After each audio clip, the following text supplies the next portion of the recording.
Hi there, welcome to BSF Recovery Team. Okay, next step in our 60 build is to set up the carrier, or in this case, the new Eaton E-Locker. Okay, we need a starting point for our differential side bearing shims. So in order to get a starting point, we need to take the bearings off of this old carrier that was in the differential and see what they are, so we have a starting point. Otherwise it'll take us a long time to figure out what we need to do. So we're going to pull the bearings off so we can see what shims are in there, give us a starting point to setting up the differential. Is there spindle nuts in there? No. What's that thing you're spinning? Is that a spindle nut? That would be a lead screw.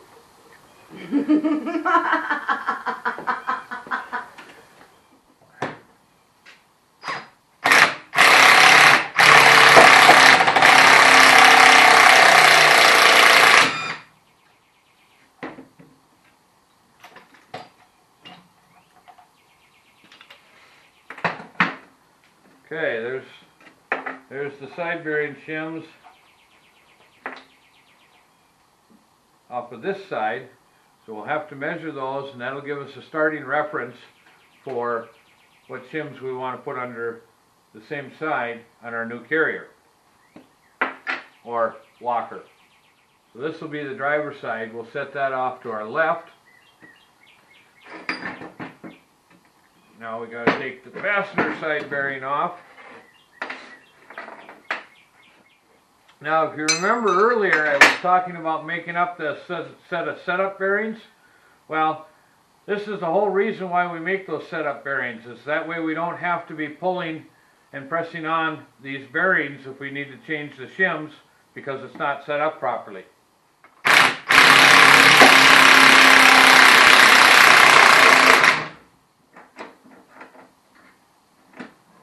And there's one shim and another shim from the fastener side. Okay, now we can set this carrier aside.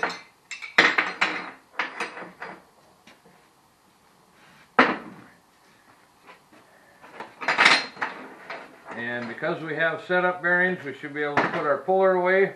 They just call them stadium because they're like, you know, they're like the What'd you get at the game? yeah. You know, they got cheddar ones, they got beef ones, they got jalapeno, they got stadium, they got, the you know. jalapeno. But I know you don't. I No. do sometimes. But I love the jalapeno. The Johnsonville jalapeno. See, Johnsonville, you should sponsor us. Yeah, we eat a lot of during the summer. Okay, in order to set up the differential, we have to have our ring gear on. So we gotta install our ring gear onto our locker or our carrier.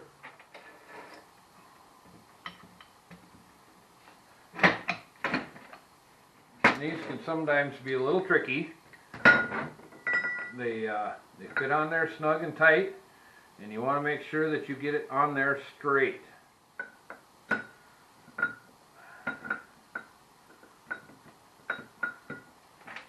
And you want to start all the bolts before you tighten any of them. Must be two more in the box.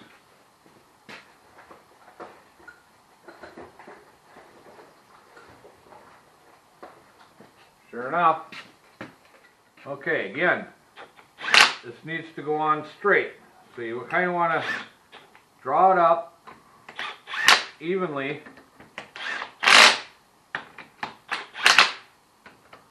Going back and forth.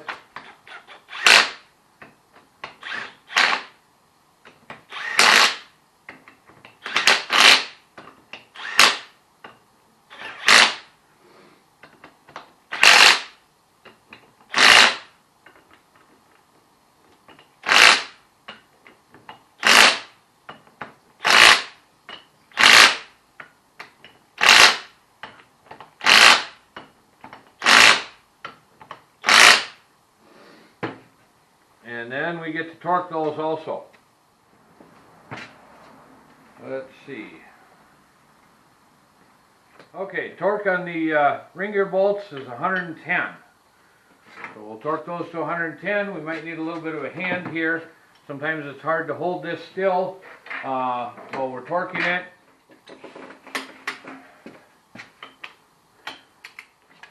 Okay, with all of our ring gear bolts torqued to spec, now we can take our setup bearing off and start with a shim pack on this side. So this will be our right side. This is our right side shim pack that came out.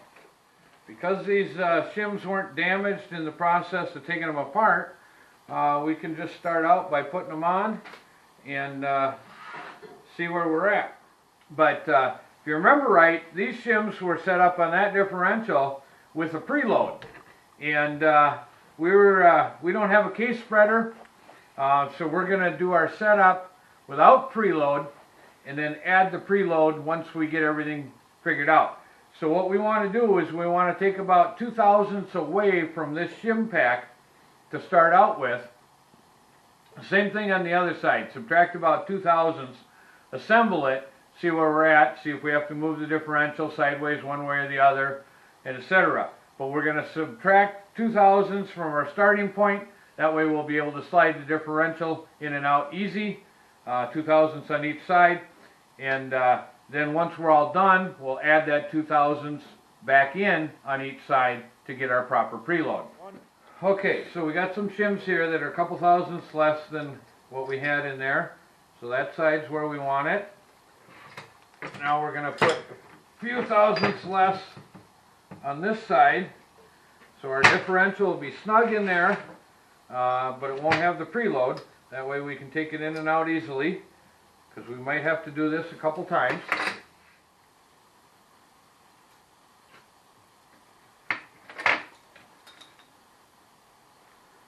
If you're wondering about the setup bearings, we did film me making this set of setup bearings, so we'll switch to that right now and show you how we made the setup bearings. So, to make yourself a pair of setup bearings for a Dana 60 or any other differential for that matter, you'll first need to have an extra set of carrier side bearings to sacrifice. And basically what you need to do is they are a pressed fit, so we grind out the inside enough to where they just are a slip fit, like a wheel bearing. You don't want to use them permanently in the differential, but you use them for setup.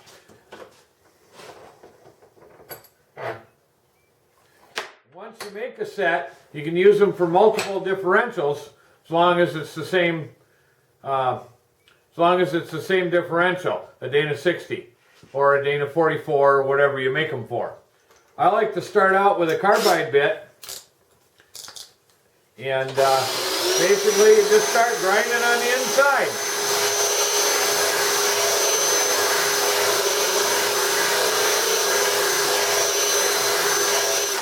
And you're only taking off a few thousandths for the pressed fit, which doesn't sound like a lot. But believe me, when you're dealing with the hard surface of the inner race, it takes a while.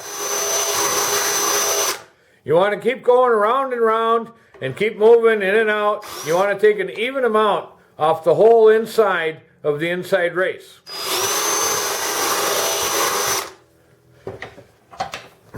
It's a good idea to turn the bearing a little every once in a while, again, to keep the amount that you're taking off even around the whole circle.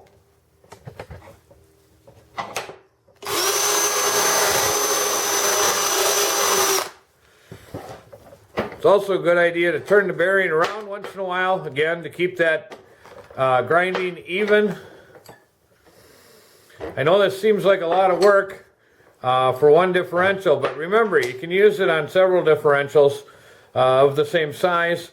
If your buddies are setting up a Dana 60, you can say, yeah, I'll help you out. I got a pair of setup bearings. It just costs you a case of beer or a liter of Captain, whatever works for you.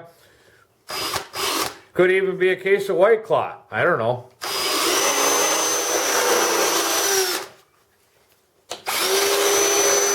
I've never tried White Claw. Somehow I get the impression it's like the new Zima or something like that. You guys remember Zima? Anyway, after grinding for a while, grab your bearing, make sure you clean all the shavings off, and then try it on your differential, your side carrier, and see how you're doing.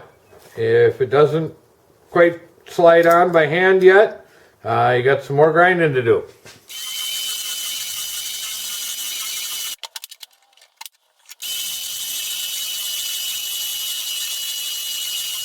You know you're getting real close when you got to break out the heel bar to get it back off. Just be careful not to nick your carrier bearing surface.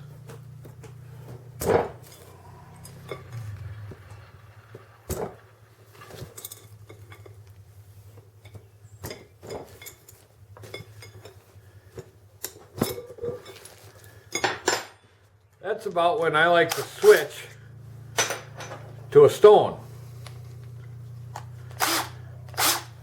to get a smoother surface inside.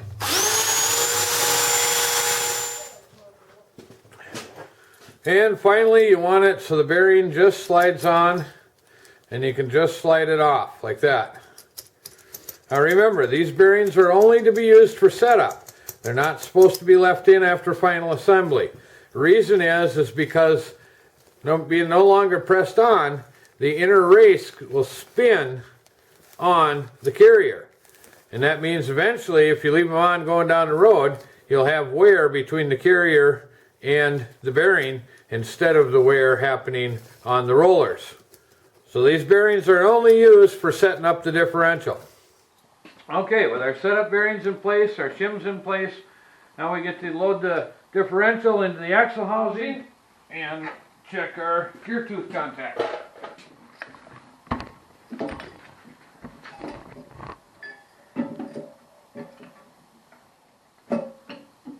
Even though we don't have preload, it's still got to go in there straight, because it should be just snug. Okay, our differential is in. Now we get to put our caps on, torque them, and we get to check the gear tooth contact, see how we're doing. Remember, I marked these so I know which way to put them back on. You don't want to mix them up. And we'll snug them up.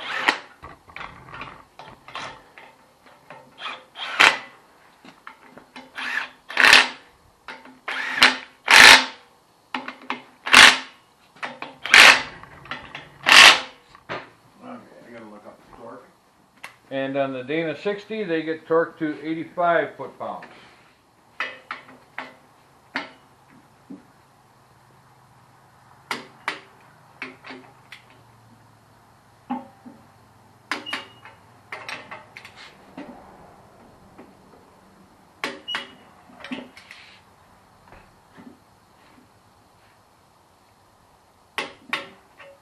Now we can check our backlash and our gear contact. I think we're close on the backlash. Check our backlash. We use a dial indicator. Clamp it somewhere on the housing. Some people have magnetic ones. I think I do somewhere too. This is the first one I found. And what's that called? This would be a dial indicator, or the arm for a dial indicator. And here is our actual dial indicator. It'll measure the backlash in thousandths. Memory serves me correctly, I think we're looking at 3 to 5 thousandths backlash. Is what we want. We're going to set that up on a tooth here. Lock it into place.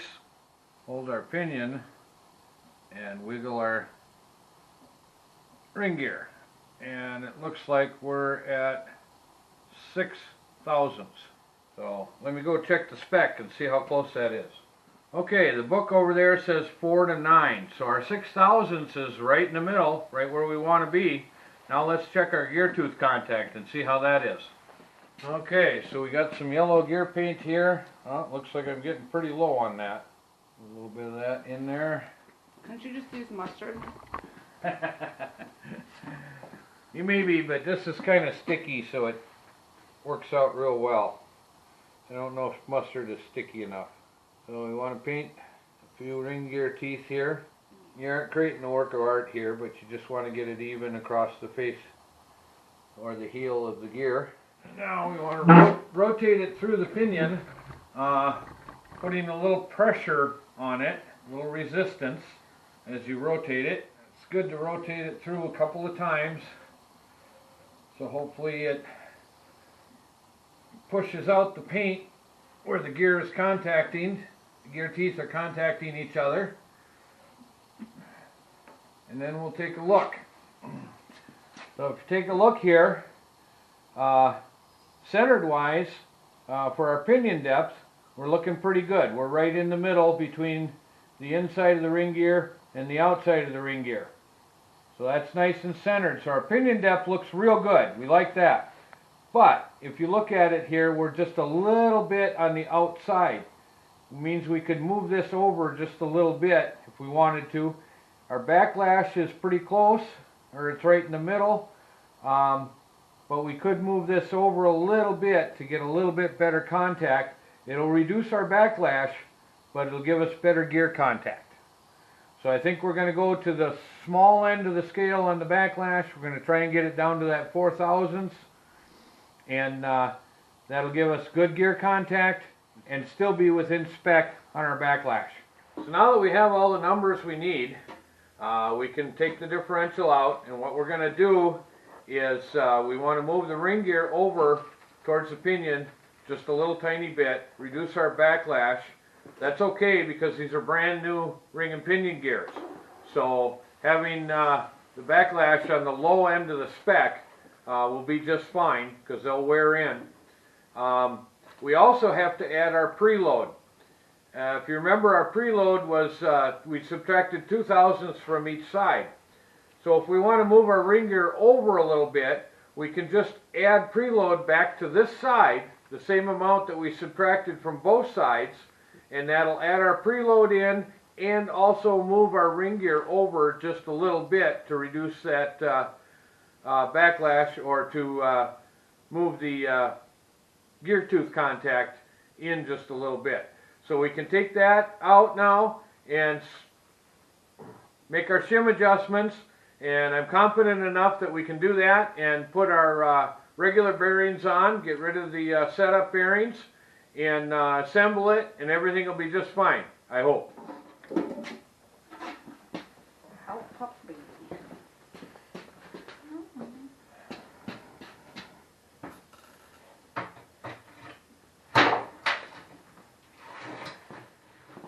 Alright, we add 0.04 to this side. There it is, 0.04 shim. Now what we'll want to do is we will want to switch to our regular bearing, which has to get pressed on. We'll use the same trick we did on our pinion. We'll go put this in the oven for a while, warm it up, and it should fall right on. One other thing we want to do, not forget before our final assembly, is put in our new inner axle seals. The inner axle seal has got a big metal flange on here, and that goes towards the outside. The reason for that metal flange is to help guide your axle shaft into the right spot without ruining the seal as you're installing the axle shaft. So the seal goes in here like this, and we have to press that into the housing. It's a little hard to swing a hammer and pound the seal inside the differential here. So what I like to do is pound the seal in from the outside of the axle tube using a very long extension.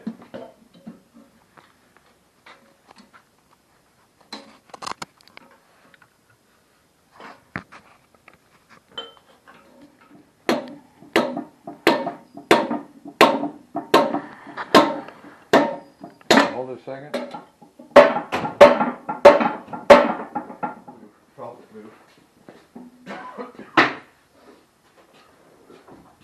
Yeah. Okay, our bearings are done. Let's see if they slide on.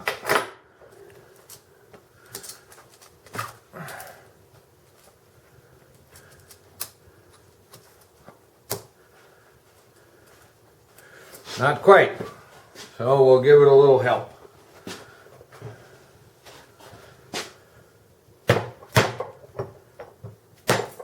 Alright. I'll flip it over and put the other one on. Take our setup bearing off.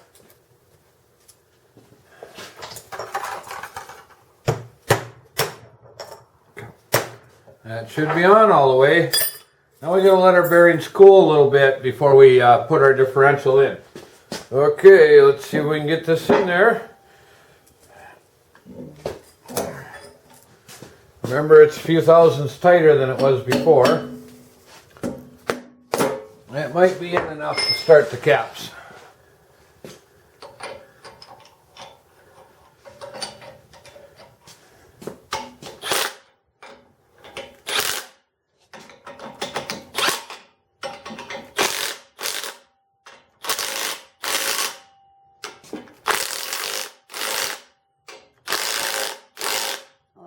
Down one. Yep.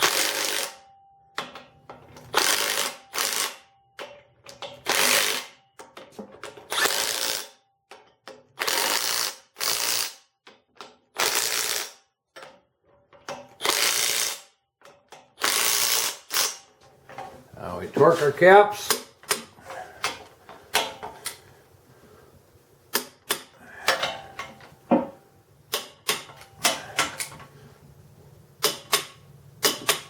Check them again.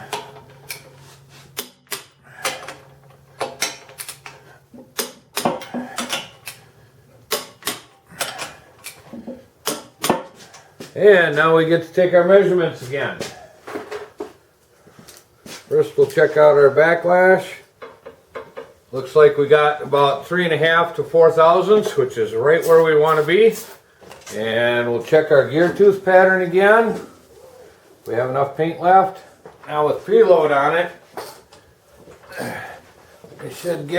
we don't have to hold it, and we should get a real good pattern. Okay, there we are. There's our pattern, and that looks real good to me.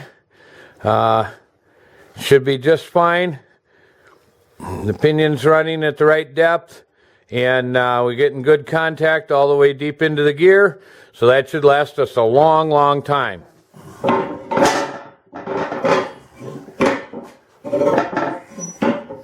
Now we'll check our running preload. Remember that 25 inch-pounds that we had before? Well, we want it to be another 15 to 30 above that. And that's the bearing preload on the carrier bearings. And that's what we are. We're at about 45 to 50. Okay, well, we have it tipped up now. We can finally pull our yoke off for the last time, put our pinion seal in, and our new pinion lock nut, and do the final assembly on that.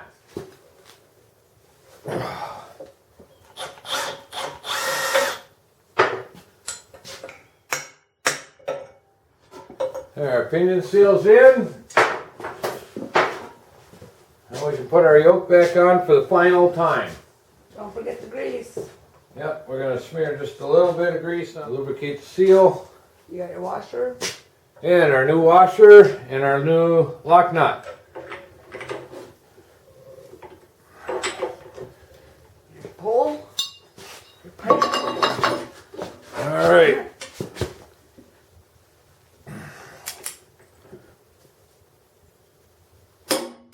There we go.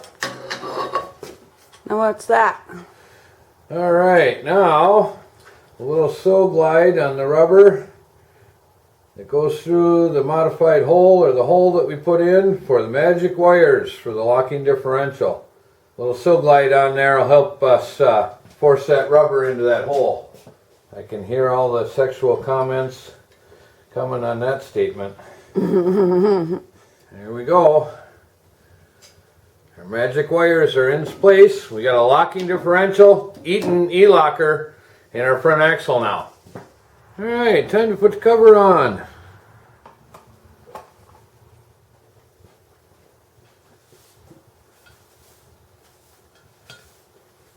Now, did you use a special kind of a gasket maker? Just silicone gasket maker. Nothing special. Came in the kit.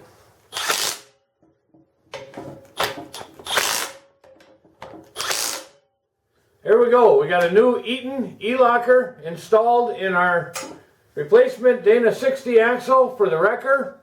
We have to assemble the knuckles yet. If you noticed in the video, we didn't have the steering knuckles on for these last couple, and you're thinking you missed something. The disassembly of the knuckles, we did film it. We'll show you that, how to disassemble them and assemble them in our next video. We're almost ready to put the axle back into the tow truck.